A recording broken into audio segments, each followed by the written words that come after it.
जय श्री राम।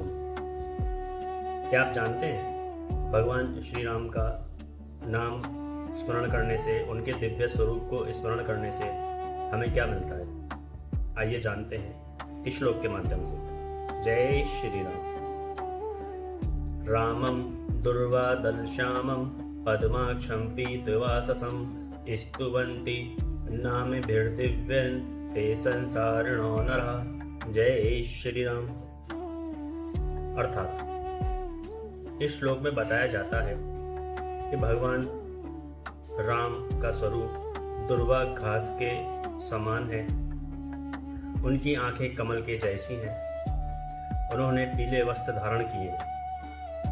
उनका नाम स्मरण करने से, उनका दिव्य स्वरूप स्मरण करने से व्यक्ति जीवन के दुखों में फंसा नहीं रहता, वह मुक्त हो जाता है। जय श्री राम।